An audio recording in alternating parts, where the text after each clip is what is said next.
In fact, it actually takes thousands of years. The world building in Arknights is definitely one of the highlights of the series for me, and is likely the main reason as to why I enjoy it as much as I currently do. That being said, I don't know anything at all about Limbus Company, apart from a few things here and there that Kane has told me. Now, if you guys didn't know, Kane, who, for those of you who watch the fighting game streams and Persona 3 Reload, you'll probably recognize that name. He's been sort of campaigning for me to check out Limbus Company for a while now. All I know is that it's sort of a gacha game that stands pretty much neck to neck with Arknights when it comes to world building and storytelling, but I just never really got around to it, so that changes today. But of course, before we get into this reaction, please go and support Suno and watch the original video. Link very top of the description, like always. Okay, world building, let's talk about it. I feel like with many games, world building is really not talked about a lot. Actually, I'd probably go so far as to say it's sort of being made less of a focus with newer games. Which to a lot of people saying that probably sounds off, but here's the thing. When it comes to this video, there's two major examples I want to focus on for world building. Arknights and Limbus Company. I wonder why that is. Maybe it's a similar situation as to like really good cinematography, where if you have actually good cinematography that conveys things without, having to actually say them, then people usually aren't going to be talking about them. It's when people are talking about them that, the cinematography, I think, is generally considered a little too blatant. Of course, I'm not a movie director, but from some discussions and interviews that I've seen, that seems to be the gist of it. But personally, when I go into a series, that's exactly what I'm looking for. Really good world building, a whole lot of lore for me to explore, because those are the kind of things that interest me and get me attached to something. They become a reason that motivates me to continue playing your game. Without those things, it becomes a lot harder to keep me playing a video game. For two reasons. One, most of the games I play nowadays are gacha games, and most of the games I talk about are gacha games. A depressing existence, I know, but the second reason is, even aside from the stigma of gacha games, these two actually have some of the best world building I've seen from games, period. And that's mainly helped because they're live service games, Limbus also having 2 games prior to it to build up the world. But what I've noticed is that yeah, 2 games prior. I don't know which one the other ones are. I think there was a Library of Ruinia is how you say that, I think. Pretty sure it's connected. It is somewhat unfortunate, though, that these games are gacha games. I've heard Limbus Company is barely a gacha game, but I don't really know exactly how that system works. I do think a lot of storytelling elements kind of are weakened because it's a gacha. That being said, I do think that there are certain strengths to it being live service. I think OG Arknights, at least, does it much better than a lot of other gacha games that I've seen so far. And I hope they continue to do so. Bit of a tangent, but Enfield, on the other hand, I'm a little bit worried for. Fingers crossed, potentially copium, hoping that we get back on the horse. But not gonna lie, dudes, while I am enjoying Enfield for its gameplay and its lore that connects back to OG Arknights, the Yvonne and Gilberta story quests were not it, bro. Wolfguard's story was pretty good, and Levitane's is probably the best writing that we've seen so far from Enfield.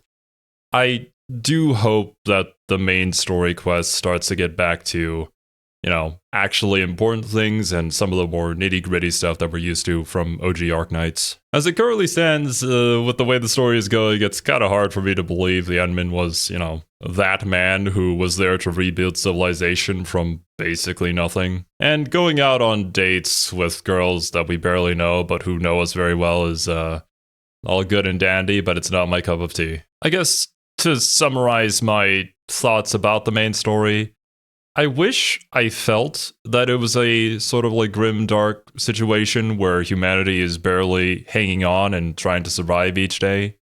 Instead of being told that that's the case, but not being shown it. It just feels very like a happy-go-lucky, bizarre adventure that the Endman is going on right now. So, we'll see. Some newer live service games, mainly gachas, actually not caring too much about the world and just focusing on specific characters for whatever they build up. Main reason being, why the fuck does it matter to build up an entire place in the game's world when you can instead just spend the time investing in an easy to like character and rake in the cash that way? Or go the Brown Does 2 route and... Jesus fucking... As somebody who has played Brown Dust 2, I mean, you're kind of only there for one reason and one reason alone. But I think recently there was the whole drama with them going back on the censorship thing and trying to re-censor the game all over again. That didn't go over so well. So they decided not to. I don't know what they're thinking over there, man. I think I'm just gonna stay away from all that. If you want to enjoy the JPEGs, you can't enjoy them without having to play the game. That's sort of like my cheat shortcut there. But because Limbus and Arknights have some of the best world building I've ever seen, I want to talk in depth about them and what makes them work, why they're a masterclass, and what they do to make their world work that other games don't. But hell, aside from that, this is just a topic I've wanted to fanboy about for a while, so this video is pretty much a self-indulgent excuse to do that. Thanks, bye, intro over. These are the type of videos that I enjoy the most here on YouTube. And I feel like it's the spirit of what YouTube was supposed to be when it initially started. Just a bunch of people talking about things that they're super passionate about and sharing their expertise or their love of something with the world. But now it's all just about watch time and playing the algorithm and corporations. So, Arknights, there's about 2 ways I can show why its world building is peak. One involves me sitting back and doing a boring analytical breakdown, which personally I would rather be violently unmade in this corporeal realm than to do something that bland.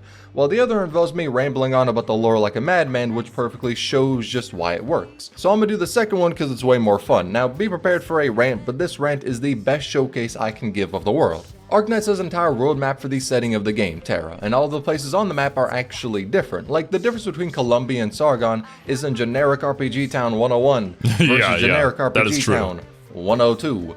The geography, cultures, and races of the characters from them are largely different. Like, for example, Columbia is mainly inspired by America. Big corporations have a lot of power and are looking for whatever scientific breakthroughs they can have, which is why technology from Columbia, especially anything from the military, is seen as some of the best. They're a superpower in the world and some coups may have tried to happen, but Sargon... Well, yeah, that's the thing that initially hooked me.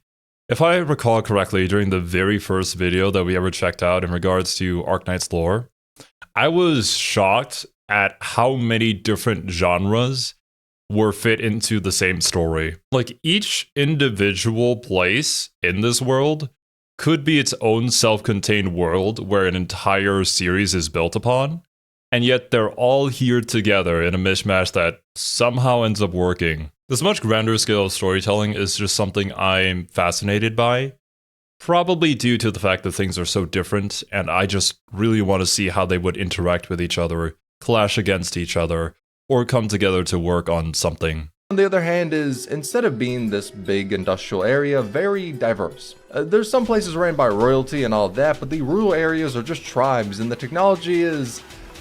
Backwater is a bit of an undersell. I mean, dear God, some fucking fish gods, don't question it too much, pulled up to the tribes one day and dropped their fucking rock mixtape on them, and that shit was so revolutionary to them. It was like seeing a light bulb go off for the first time. It was so significant to where they started to idolize the song. But that's how backwater the place is. It's muddy as fuck, old school as fuck, and hell, even the people who live there are crocodiles, so it's much different than America Light version. Which, and actually, thinking about it, it's a muddy backwater place with crocodile people. Florida? Sargon's basically just fucking Florida, isn't it? Yeah. Okay, maybe that wasn't the best example I could have used for talking about differences. Instead, Lithuania. Let's focus on that. It's based off of Germany. No, that one pretty significant point in history you're probably thinking about is not a thing in Terra. I mean, yes, they did have a dictator, and yes, he may have done human experiments.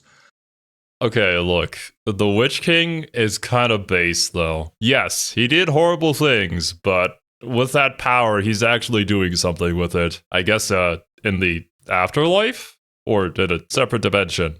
Okay, damn, this video's off to a really bad start. But Lithuania's culture is mainly shown in music and the importance they place on it, and their love for music is weaved into how much they've explored arts, basically magic in the world of Arknights. And the best showcase of that is the... It's a German word, so forgive me for what's about to transpire. Oh boy. The Gudenskats.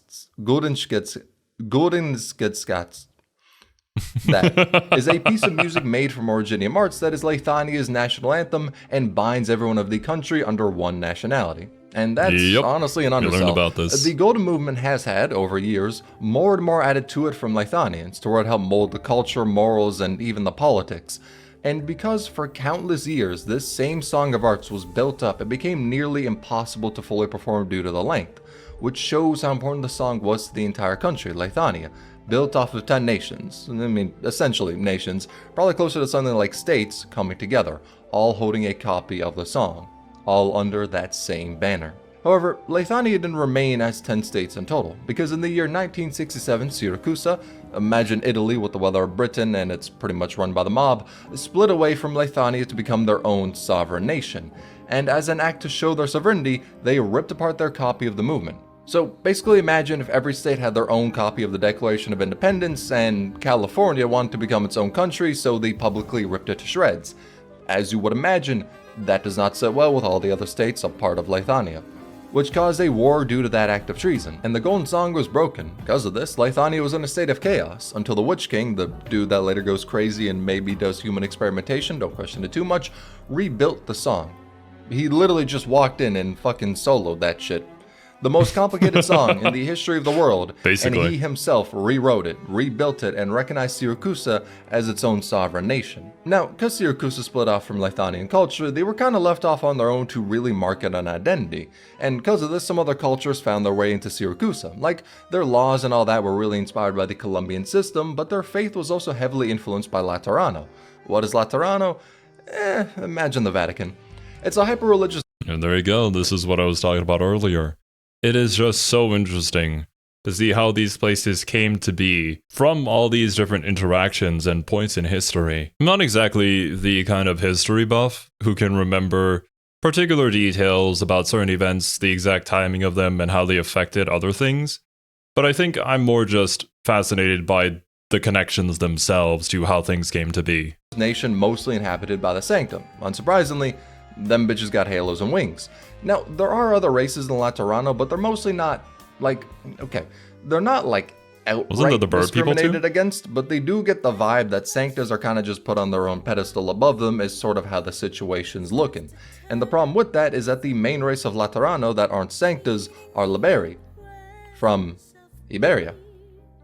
Yeah, they were the most creative with the names, but a big part of that reason is because Laterano borders Iberia, and much like Siracusa, Laterano religion has a large influence there. Now, off in the past, Iberia was on track to being a superpower. They were having a golden age, but one thing completely destroyed that dream, the profound silence. Where the Seaborn, which is a race of monsters that are a hive mind which evolve to whatever you fight them with, that has gigantic gods leading them, and in an alternate reality, wiped out the human race and evolved to fly to outer space to hunt even more, destroyed them. When the profound silence happened, the Seaborn tore through Iberia, aided by the Church of the Deep that wants everyone to be assimilated into the hive mind of the Seaborn, which caused Iberia's power on the global stage to dwindle. Hell, their strongest military force was the Navy, and now the seas are filled with countless Seaborn that can tear through their naval force. But Well, yeah.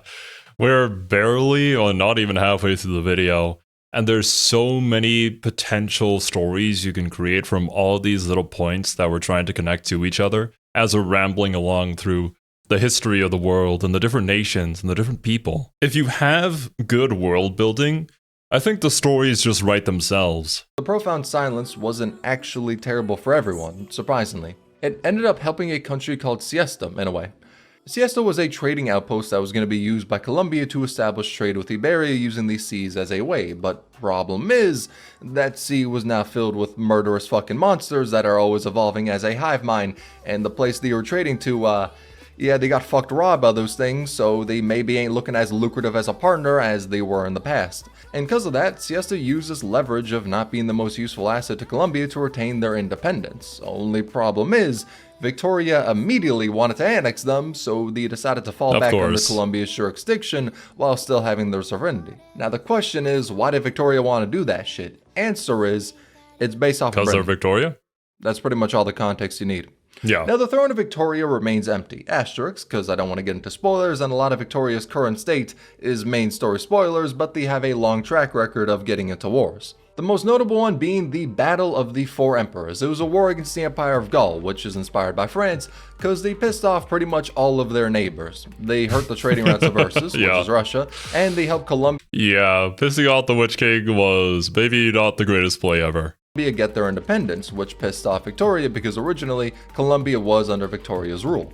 And then Gaul started to want to take Lithuania as a vassal state through political alliance and marriages. In turn, that helped fend off Victoria and Ursus from doing anything to them. Problem: the person they were trying to do this to, the ruler of Lithuania at the time, was the Witch King. Remember the dude that rewrote the Golden Song, the most complex arts in history on his own, pretty much known as the best arts caster in the entire world? Pro was Yeah. like, you They pissed what? him off with that game plan. He thought it was an insult. And as a very, very measured response, he turned the Gaul envoys into statues and shipped them back to Gaul. Okay, he does a little bit of trolling. Then, as a result, Gaul declared war against Lithuania, yet even though the leader of Gaul, Corsica I, knew his opponent was the leader of Lithuania and the best arts caster known to man, he was kinda confident, because he knew the situation with Syracuse's independence caused some internal turmoil. And Victoria got double penetrated after their wars with Colombia and Iberia didn't pan out the best, and Ursus was about to be busy with trying to invade Kashmiris. Imagine Poland with more dubstep and a lot of knights. Now, this would be the 10th invasion they've done against them. A bit much, not gonna lie, but whatever. Means their oppositions were busy. So, perfect time to invade. Hell, he even got some castles from the Sarkaz royal court. They're fucking all strong as hell. Oh boy. Perfect time to invade. Oh boy. So yeah, the Witch King dropped a fucking catastrophe on Gaul's fleet. Basically, imagine like a Category 10 EF5, whatever terminology you want to use in layman's terms, imagine the biggest fucking tornado possible, and he dropped that on them. And that tornado also drops gigantic chunks of originium that gives you rock cancer, which when it affects you and you die, because you will die, it slowly kills you, your body explodes and gives other people that rock cancer. Now that I'm thinking about it though, I suppose mastery over arts means mastery over originium. So I wonder how powerful Enmin could potentially be, or was, before, the whole amnesia incident. And obviously everybody is also still wondering and coming up with theories of where did we come from and who we are. That level of mastery over originium probably means something to do with Priestess, but potentially the Witch King too? You never know. Kinda doubt it, but it could be interesting. Now this is a natural disaster in the world. It's so devastating to where nations put their cities on nomadic platforms so they can actively flee catastrophes and not have everything turned The to nomadic dust. cities Hell, are people are employed a as cool idea. catastrophe messengers just to say when one of those is about to hit so they can have everyone run away as fast as they can. And the Witch King dropped one directly on Gaul's fleet. Yeah, because of this, the war reached a stalemate. Then Victoria saw what happened and joined in against Gaul because they were still mad about Colombia and how Gaul was looking to constantly expand. Then Ursus also agreed to go after Gaul, which made the Battle of the Four Emperors. Ursus, Victoria, and Lithuania versus Gaul. Russia, Britain, and Germany against France, Victoria being led by the Duke of Wellington. Now, for whatever ungodly reason, the Empire of Gaul decided this was an amazing time to double down and keep fighting. He was somehow fucking confident. And on October 17th, the final battle of the Four Emperors happened. Nah, I'd win. Here's a map detailing what was done in the battle. And in just 4 days, the rest of Gaul's forces were crushed and the Emperor killed. And the result, Gaul was wiped off the map. Their capital used to be known as the capital of Terra, and that was turned to rubble. Their culture, their history, language, technology became obsolete. 30 million Gaul refugees were left. Some died due to the barren lands or the internment camps they were put into. And Gaul's land was split up between the four nations. And that is the best example as to why I love Arknights' world building. And no, it's not because the Battle of Four Emperors was basically the Battle of Waterloo, but instead France couldn't come back after it.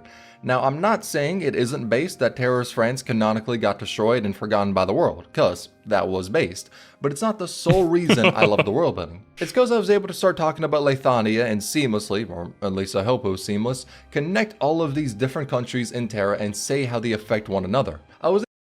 Exactly. I'm not going to reiterate what I've been saying the entire video, so I'll just keep on moving on. Able to waffle on about all of these different places, and when talking about them, they're so interconnected to where it's hard not to mention the others. And honestly, if I wanted, I could have easily done this with the entire world map of Terra. I could have took you on a goddamn Miss Frizzle magical school bus adventure if I wanted to. I just decided not to because of time.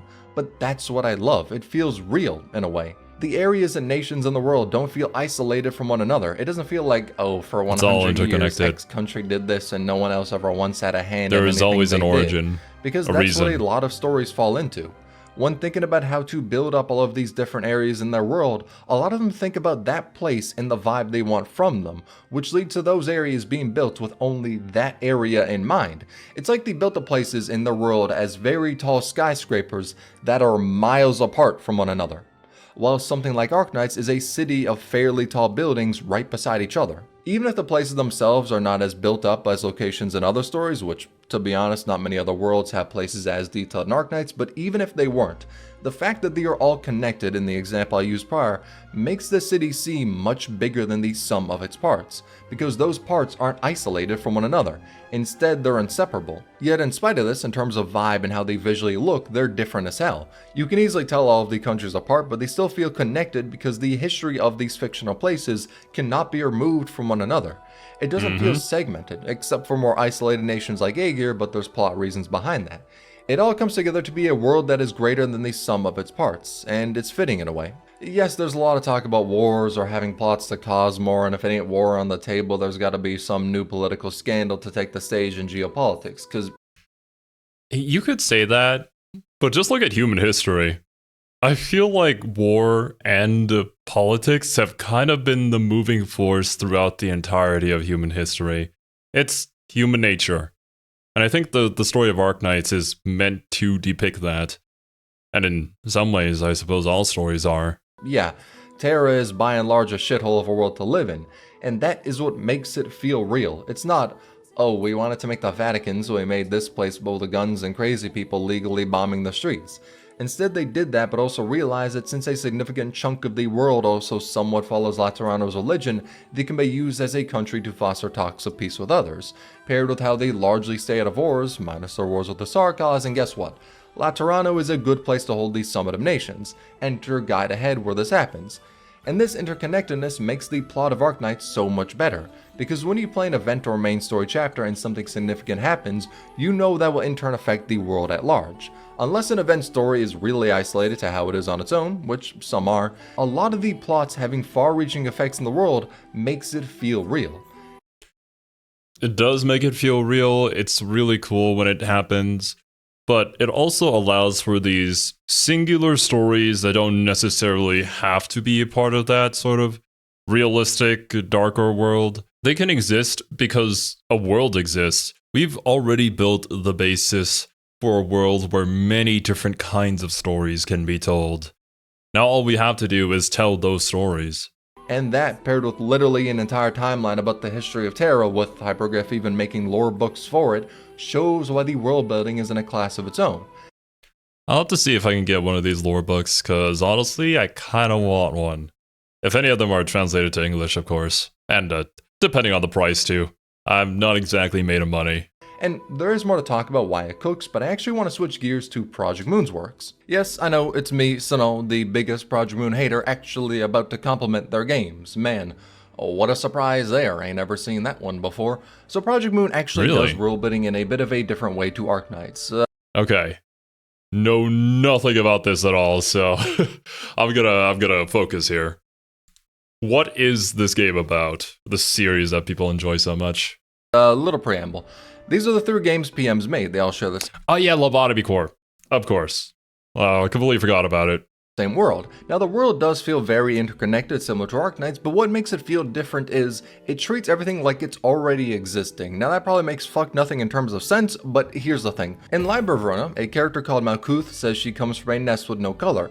Nests are the sort of big city of all these different districts, A to Z. Z isn't on the map, but it does exist. And anything outside of these nests are called the back streets. So when she says that she comes from a nest with no color, you would expect like some general explanation to that, right?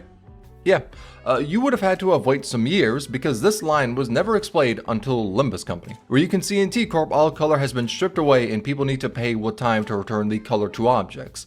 A lot more to dive into there, What? but we'll move on. Wait, what? Did I hear that right? People have to pay with time to return color to objects? I kind of like that, though. Having those seemingly throwaway lines that never really gets explained because, you know, it's a person living within that world. They're going to say a thing and they expect other people to understand that thing. They're not going to sit here, turn to the camera, and explain to the viewer, this is what I mean by saying this thing. As you know, is a perfect example when it comes to writing like that. I kind of roll my eyes a little bit when I see a character start with, as you know. On for now. But T-Corp and how their nest works was mentioned, though they never dived into it. It was said like a basic fact of the world. Oh, one nest just has no color. Everyone knows this. And they didn't care to explain. Now, of course, that style of introducing the world isn't the bog standard. They do explain general world-building stuff from time to time. Like the protagonist of Verona, Roland, telling Angelica about the world because she spent her life sheltered. And by that I mean she spent millions of years, thousands of miles underground being pretty much tortured. But, you know, minor things aside, Roland... Well, yeah. She still fulfills that role of a character who's also learning about the world for the sake of the viewer. acts as the introduction to the world.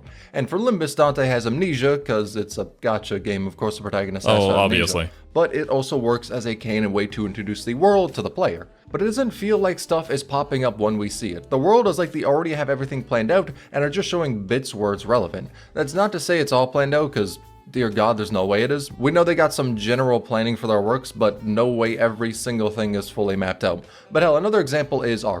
Yeah. You just sort of leave narrative plot points that you can connect to other potential things to build upon them. But obviously the structure itself has to be set beforehand, or else it's gotta end up being a mess. Now, I don't know the situation about this particular series, if there's like only one singular writer, or if there's multiple working on the project together. But especially in the case if there are multiple, then they all have to come to some sort of agreement where the story is heading. In Lobotomy Corporation, they're just some rabbits that show up when you press a button and they kind of go gorillas bananas killing everything. There's a lot of them and they don't really dwindle in number. Couldn't tell you why, probably just a gameplay thing. Then Verona rolls around. Spoilers for the R-Corp section in it. All in all, not that important to the main plot of Verona. But it's revealed that the singularity of R-Corp is cloning. That is why they have a near infinite amount of soldiers. But to fuel this cloning, they need energy, which is why they were at LobCorp's command, because they used their energy. They were on a contract. And that also explains why we could take them in Verona, because that was after LobCorp fell, which meant that they didn't get the energy from them to just overwhelm the library. It's little things like this where it feels like everything just makes sense. The world isn't only explained at a Man, I'm getting thrown so many different little facts that I'm super curious about, but we keep on keeping on, so honestly, you might have to do like more dedicated videos to Limbus Company so I can like sit down and digest this information more. It has a very interesting art style though, and gameplay that I don't think I've ever really seen when it comes to a gacha game. This one just kind of hits different. Time where it's important for the plot, and that's that. Instead, concepts are brought up, and when they're mentioned, they might not actually matter. They're not entirely brought up as a talking point, but as something that exists in the world, and as times change, these little, mostly ignorable details make a lot more sense in the world. Sort of like a mystery box way to tell a story. I mean, the best example is how all of the games show the railroad tracks around the city. We do not know shit about these railway tracks or why there are trains running on them, but in every game PM has made, we've seen these same tracks, but the explanation is for the future. It's not relevant now. To some people, this can be a little off because, to put it simply, we just want to hear more. We got all these different places in the world, and after years, we still don't know what a good chunk of these places' singularities are. A singularity is sort of like a big piece of tech that has a corporation built around it. I understand from that point of view as well that it can be quite frustrating, and I don't really know how I would fare if I was there and trying to figure out what was going on. Maybe I'd feel like the writers don't know what they're talking about and they're just throwing out random BS here and there and maybe something lands. That is a thought process you could have. But then on the flip side, it's kind of fun. You know, it's a mystery. It's something for you to wait and see. That a potential reveal that could land, or maybe it wouldn't, but you never know. It's also probably a good time to say, yeah, the world of Project Moon is a dystopian mirror of how capitalistic South Korea is, because that's where the company Project Moon is from. But all of these wings have some singularity they're built around. F Corp has fairies that can unlock anything physically or conceptually. The newer G Corp singularity is the ability to control the weight of an object. Maybe it can actually help take the weight off of me having to carry my fucking team in Marvel Rivals. The older G Corp gave people insectoid augmentations. Don't think about it too much. J Corp can lock or steal anything on a conceptual level, like locking someone's ability to speak about something. K Corp's got some ampules that can instantly heal anyone. M Corp has, okay, this one's a little weird. So they got something called Moonlight Stones, which basically protects your mind. Like any mental pain, it shuts off, and they can amplify a single purpose for you to focus on, or it can be a mental barrier. N Corp has canned experiences, which when you take one you get to experience whatever is in the can. The most popular of which being the canned suicide feeling. Make of that either being horrid or wholesome, as you will. P Corp makes objects able to bend instead of break. Boring, not gonna lie. T Corp can control time. Major Sigma energy, much cooler than Piss Corp over there. U Corp is known for their ability to keep food in stasis, being forever fresh, and the Resonance Tuning Fork, which can fuse two objects together into one, and can split them apart when wanted. And W Corp is one of the most interesting ones that really show how the world ticks. Because as I said, the city is being held up by all these different districts, each of them having their own singularities that they revolve around, which must be kept as secret as possible, mainly so a rival wing doesn't steal their idea and take them out of business, thus causing the wing to collapse until a new one can take its place, but also because they may be exploited for business. Like K-Corp uses video footage of tragedies to get this out to cry and then uses its tears, which are refined into the healing ampules.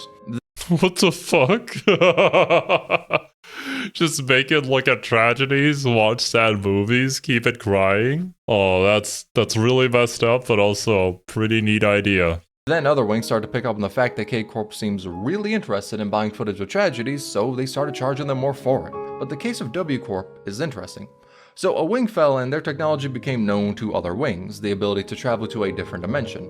On its own, not much to be honest, but W Corp still bought that technology and they used it in warp trains, which are trains that are so fast they'll get you to your destination in 10 seconds. Anywhere you can go, it'll be a quick and easy trip, and the way they do that is by teleporting them to a different dimension. However, to the passengers, the travel is not just 10 seconds. In fact, it actually takes thousands of years. Oh, oh shit, dude. Well, fuck. Imagine being stuck in a train for that long. Like, are they even still alive? But that brings up a new problem, which is when you trap people in a train for thousands of years, they will inevitably go insane. The most gruesome example of which being shown in Runna, where the passengers try to kill themselves but can't die. And learning of this newfound immortality, they start to hurt themselves just to feel something. Holy shit. Hold up a minute, we might be cooking something here. Imagine this in a gacha game. No, definitely not any of the more popular ones. They wouldn't pull something like this. And there's something about the art style itself too, which lends to this particular type of storytelling where, you know, this is a very gruesome image, but you can kind of stomach it because it's in this particular style, but it's also still very fitting. I don't know how best to describe it because I'm not an artist, but well, that's the best I can do. Some stimulation, anything to keep them from going insane. This may work for some months, hell if you're lucky even some years, but inevitably everyone goes insane. To the point of making their bodies into flesh melded together and bits of pieces lining the bus as decoration. This happens on almost every single warp train, but to the public, holy shit, there's nothing wrong with them. You go in, 10 seconds later, you're at your destination, no harm, no foul. That's because W Corp's actual singularity is the ability to return something to its previous state. So long as a passenger's pieces are still in the train, they can be restored to how they were before the thousands of years, memories included. But then, why take thousands of years? Yeah. If the warp trains can go into a different dimension and teleport people to where they need to be, there's no way it's gotta take thousands of years, right?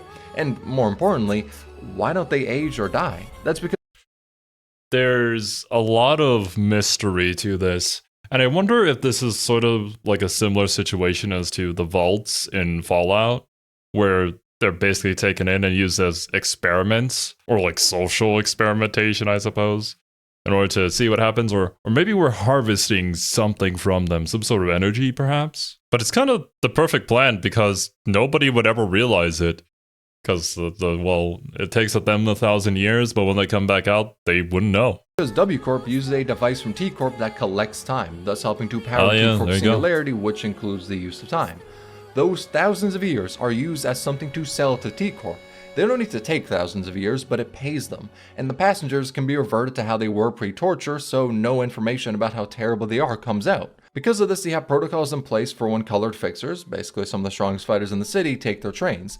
And to the wealthy and powerful, information about how W Corp trains are not the funnest is known. But because of that, they have stasis chambers in first class where the wealthy can pass those years by without being conscious at all. And guess what else? They got energy from L Corp, and because it fell, they're not doing the best business-wise. But if they were to collapse, T Corp would be put in a tough position because of their arrangement. And that perfectly shows the world of Project Moon. Corporations helping each other only if it's good for business, as they prey upon the population in any way they can, even Man, that's too real, bro. Too real. Isn't that right, NVIDIA? That's such a cool concept, though. And I was gonna ask earlier about the whole T Corporation and their time travel thing. It feels as if they would be like the most OP out of everybody. But it also sort of depends on how their time travel works and what sort of restrictions are placed on it, or what sort of resources they require in order for it to happen. Which I'm assuming is what W Corp is supplying them with. But honestly, this is my kind of shit. Like, I love this type of stuff so much. It's dark, it's gruesome, but I'll be fucked if I can't also say I can fully see corporations in the real world doing some of this shit if they're able to. Oh yeah, 100%. Every aspect in the city feeds into its overall vibe, an oppressive place where profit and protection means more than a soul. Because of that, you have gangs spring up called the syndicates, most of which are run by some of the most insane individuals you've ever seen. Either by having the rumblings of the city scrawl out orders for people to follow for protection, and if they don't, they're executed, or by having a book of vengeance where you never once let anything slide. Any transgression gets marked down there, and the person who did it hunted. Now, because these syndicates exist and terrorize people, fixes are also a thing. They're basically like syndicates, but considered the good guys, though I struggle to say most fixers out there are a beacon of morality, as to actually get help from them, you need money. Everything in the city is built around the same theme. Even though the locations may vary from a library to a mega corporation or the Great Seas, it all serves the same theme Project Moon wants to convey. But the most important thing is that individually, the parts still work.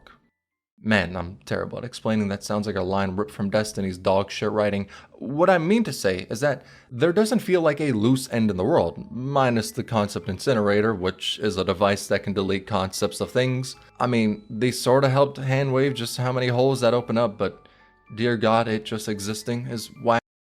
Well, yeah. There are some concepts, if you introduce into your series, they can kind of become the explanation for everything. You maybe pushed it a little too far with that. But, you know, it may be a bit of a downside for potential upside, depending on how interesting the story is revolving around said thing. It's tough, though, when you're writing fantasy stories like this, or fictional stories like this. This feels very much more sci-fi. Especially how it appeared at first for a comedy event. But that aside, and this also goes for Arknights, there's no individual part of the setting that feels like it is ripped from a different game. There are parameters set for the world and everything exists in them. Like for Limbus, guns are a thing. So, why doesn't everyone use them? Well, the head, basically the government of the city, taxes the fuck out of them because they don't want killing another person to be so easy. So using guns and buying ammo isn't the most cost efficient, which is what the entire world is built around, money, going back to the capitalist theme. And those that have a lot of money, they can get shit that's stronger than guns. It's little things like that, the various places in the world being actually explored, the fact their history is so intertwined, hell, the fact the places in them aren't just tropes, repeating for the millionth time, that actually makes these worlds feel believable. They didn't go through.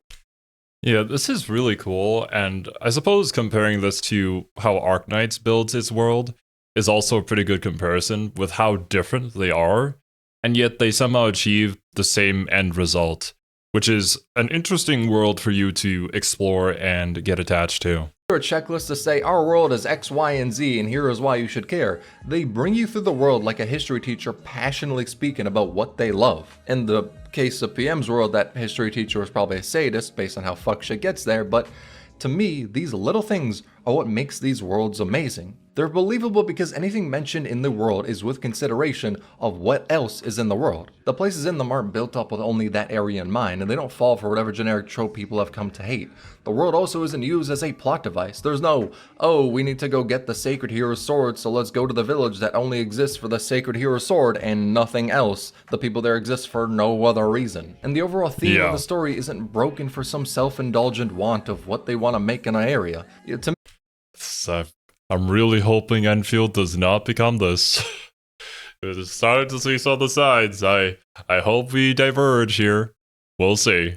Me, someone who isn't really a writer, minus that one fanfic I wrote for charity, and maybe upcoming to 2, we'll see how this year's charity goes, but I wouldn't say I'm like an expert in the realm of world building. But I love these 2 games and wanted to just ramble on about why their worlds have had such an impact to me and why I love them. I mean, shit, I've contemplated making some hour-long videos just going through the full history of these worlds. The only thing stopping me from making that is those videos are going to be like months long to make. So for now, I'm gonna just settle with this self-indulgent rant of a video.